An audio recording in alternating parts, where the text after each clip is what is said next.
It was the most important night of the year for the Mendoza family. In the living room of the Madrid mansion, 100 guests in tuxedos and evening gowns celebrated the multi-million-dollar acquisition that had made Eduardo Mendoza the most powerful man in Spain. But when Otto Carmen Garcia, the family's mate of 10 years, made a seemingly unforgivable mistake by spilling red wine on a countess's dress, Eduardo humiliated her in front of everyone, firing her instantly.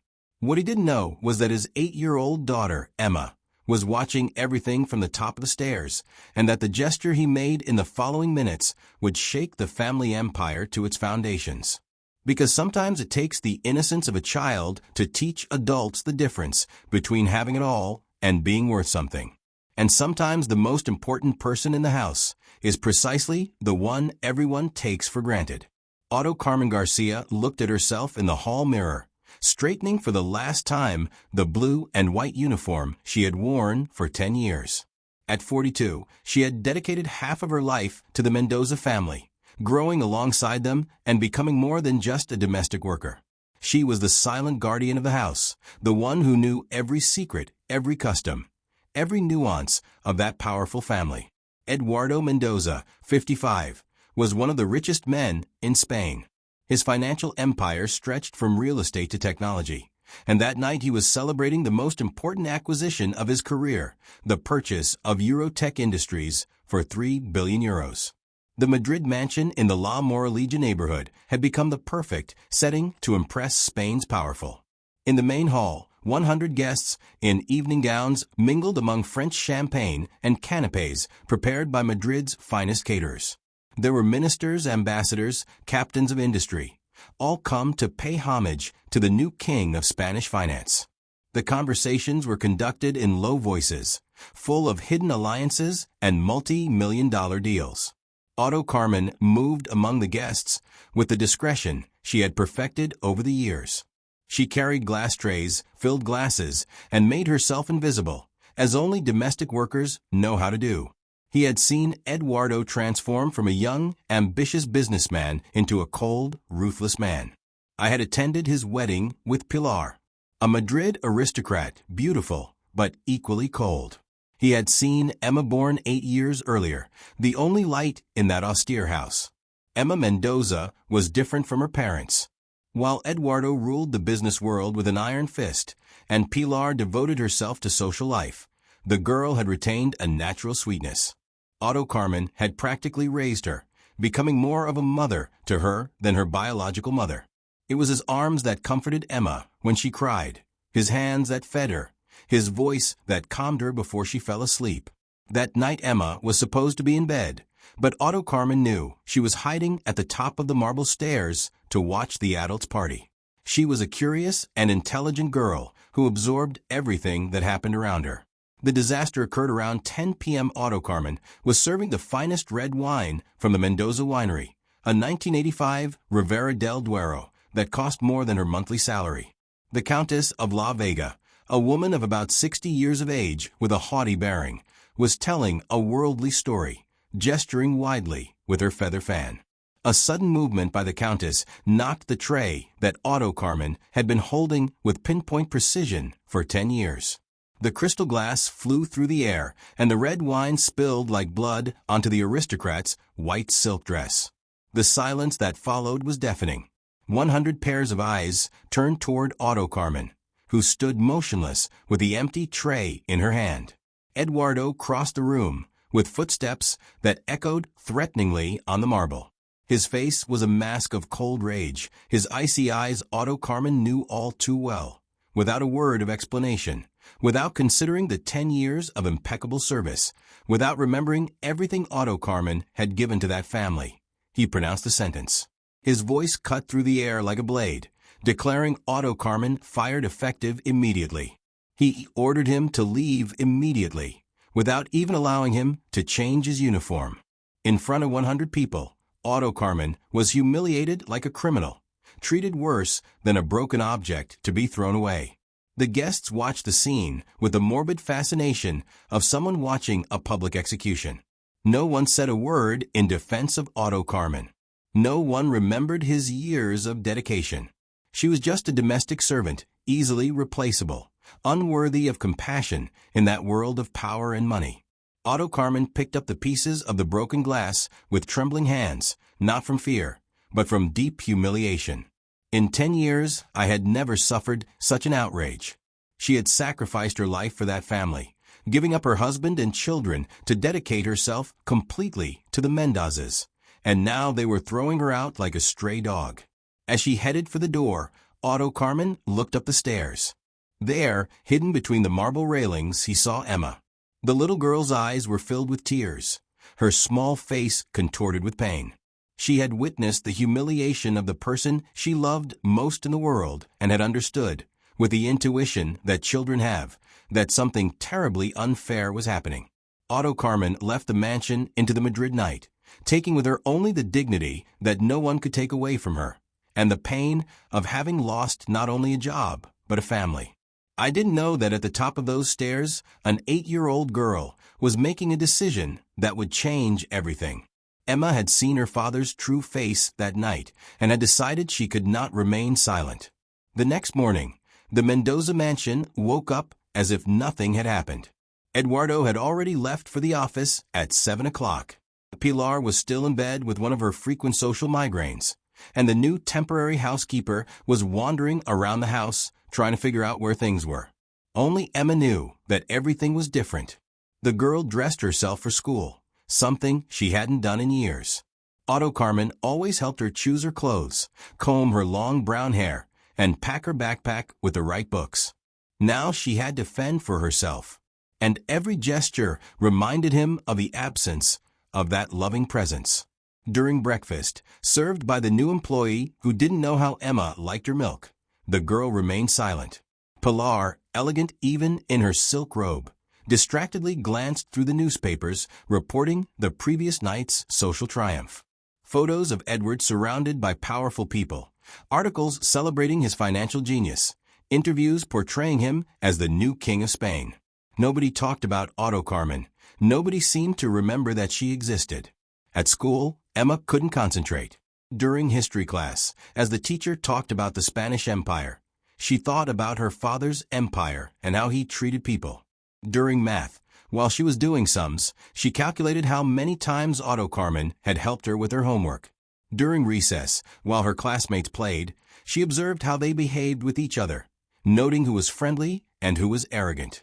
Otto Carmen lived in a small apartment in Lavapiés, a 2-room apartment on the 3rd floor without an elevator that she had rented 10 years earlier when she started working for the Mendozes. He had never married. He had no children of his own. The Mendozes had been his family, and Emma had been the daughter he never had.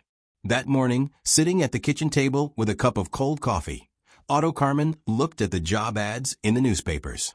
At 42, after 10 years with the same family, finding a new job wouldn't be easy. Eduardo's references were worth gold in the world of domestic service, but after what had happened, she doubted he would give them to her. The sound of the doorbell startled her. Who could it be? She opened the door and gasped. On the landing was Emma with her backpack on her shoulder and her eyes red from crying. The girl didn't say a word. She threw herself into Otto Carmen's arms and began to cry desperately with all the pain she had kept from the previous night.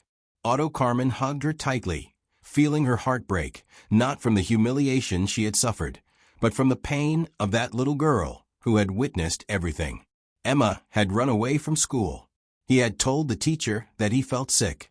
I had gone out during recess and taken the bus to Lavapiés. I knew Otto Carmen's address because sometimes packages for the maid arrived at the mansion. I had asked directions from 3 different people before finding the right street. Otto Carmen sat her down on the couch and made her a hot chocolate like she did every afternoon after school.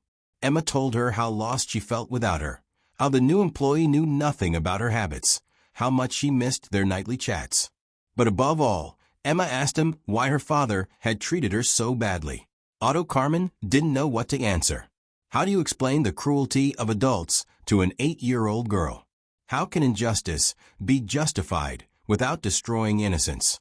Meanwhile, at school, Emma's absence had been noticed. The secretary had called the mansion, but the new employee didn't know where the girl was.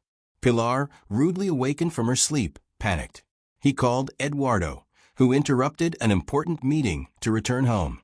The discovery that Emma was with Otto Carmen unleashed Eduardo's fury.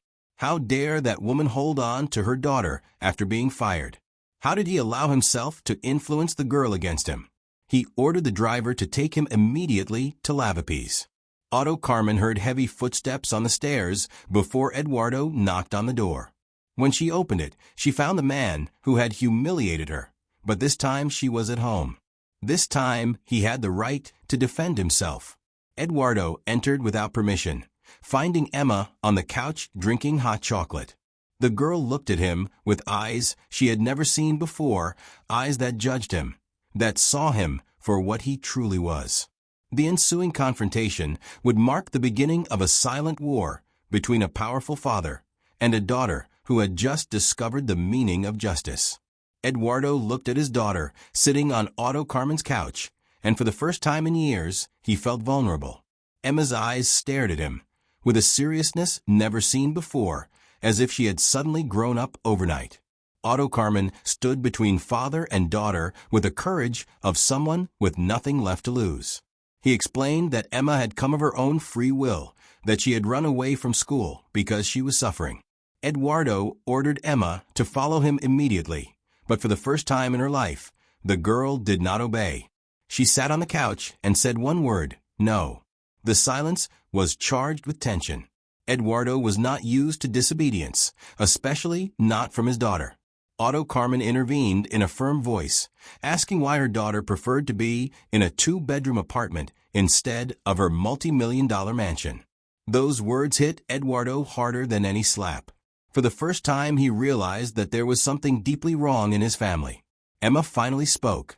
With a trembling but determined voice, she told her father that Otto Carmen had been more of a mother to her than Pilar had been, that it was Otto Carmen who comforted her, helped her, and was truly interested in her. Eduardo realized he had never heard his daughter express her feelings so clearly. Are you enjoying this story? Leave a like and subscribe to the channel. Now we continue with the video. At home, she had always been silent. Here she seemed free to be herself. Eduardo sat down and for the first time really looked at his daughter. He saw a girl who had grown up without him realizing it, with a sense of justice that questioned him. Emma explained that she could not bear the injustice of what had happened the night before. Otto Carmen didn't deserve to be treated like that. Eduardo understood that his daughter had seen everything and found it lacking. Emma had a proposal. She would only go home if Otto Carmen came back with her. If her father really wanted her to be happy, he had to remedy the mistake. Eduardo faced a choice: your pride or your daughter's happiness. The decision he made would change the lives of all three of them. Eduardo sat in silence for long minutes, looking at his daughter, who waited for an answer with the determined patience that only children know how to have when fighting for something they deeply believe in. In those green eyes, he saw himself as a child, when he too believed in justice. He began to speak in a different voice, telling Emma about the pressure of the evening, the importance of the guests, the need to maintain an impeccable image. But as he spoke those words, he realized how empty they sounded. Emma listened to him without interrupting. Then he said something that made her blood run cold. With the brutal simplicity of innocence, she asked if all those elegant gentlemen were more important than Otto Carmen, who had served them for 10 years without fail. Otto Carmen felt tears well up in her eyes as she watched the little girl defend her with a courage many adults wouldn't have had. No one had publicly defended her in 10 years of service. Eduardo looked at Otto Carmen for the first time, not as a domestic worker, but as a person. He saw a woman who had dedicated her best years to her family, who had raised her daughter with more love than he himself had given. Emma's proposal was simple, but revolutionary. Otto Carmen was to return as an official housekeeper with adequate pay and respect. Eduardo had to apologize publicly. For a man who had never apologized to anyone, the request was more difficult than any multi-million-dollar negotiation. But looking at Emma, he understood that he was about to lose something more valuable: the love of his daughter. Eduardo stood up and did something he had never done before. He approached Otto Carmen and apologized with genuine sincerity, looking her in the eyes as if she were a human being just like him. Emma smiled for the first time. He had one not only for Otto Carmen, but also for his father, had taught him that true strength lies not in dominating others, but in recognizing one's own mistakes. Eduardo took Emma's hand and offered the other to Otto Carmen. They walked out together, a humiliated but wiser millionaire, a rehabilitated housekeeper, and a girl who had learned that justice is worth fighting for. The return to the mansion was a moment of tension and transformation. Pilar waited in the lobby, still in her silk robe, with an expression that mixed relief at Emma's return and irritation at Otto Carmen's presence. The new temporary employee, confused by the events, didn't know whether to stay or leave. Eduardo did something unprecedented in the history of the Mendoza family. He gathered all the house staff in the main hall. There was the cook, the gardener, the chauffeur, the cleaning lady, who came twice a week, all standing in front of the master of the house, who had never called them together. In front of his surprised wife, the astonished staff, and Emma, who looked at him with hopeful eyes, Eduardo did what he had never done before. He publicly admitted that he had made a mistake. He explained that he had treated Otto Carmen unfairly, that he had overreacted to an accident that could have happened to anyone. Edward's public apologies echoed in the marble lobby like a silent revolution. Otto Carmen was officially reinstated not as a mere domestic worker, but as the house's primary housekeeper, with double salary and the responsibility of coordinating the entire staff. Pilar watched the scene with growing irritation. She didn't understand why her husband was giving so much importance to an issue that he considered marginal. To her, maids were interchangeable, and all this drama over a wine stain seemed ridiculous. Emma had won her first battle for justice, but above all she had discovered that she had a voice that could be heard. In the following days, he began to notice other aspects of family life that he had previously taken for granted. Otto Carmen resumed her duties at home, but everything was different. He was no longer invisible. He didn't have to hide when important guests arrived. Eduardo had given him authority to run the house as he saw fit.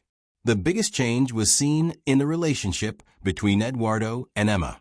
The father began spending more time with his daughter, not only on formal occasions, but in everyday moments. He discovered an intelligent and sensitive girl who had a lot to teach even him. The real test of change came a month later, when the Mendozas hosted another important dinner. This time, Eduardo introduced Otto Carmen to the guests, not as a maid, but as the family's housekeeper, a person we trusted completely. Emma, who had special permission to stay awake to greet the guests, watched everything with satisfaction. He saw his father behave like the man he had always hoped he would be. Strong, but fair, powerful, but respectful. That night, when all the guests had left, Eduardo found Emma and Otto Carmen tidying up the living room together. Emma was helping Otto Carmen fold the tablecloths, chatting happily about the evening. It was a normal domestic scene, but for Eduardo it represented everything he had risked losing with his pride. He approached both of them and said something that Otto Carmen would never forget. He told her he was grateful to have her in his family, not just as an employee, but as a person who had made his home a better place. That night, as he put Emma to bed, Eduardo asked her what had made her so brave as to challenge him to defend Otto Carmen.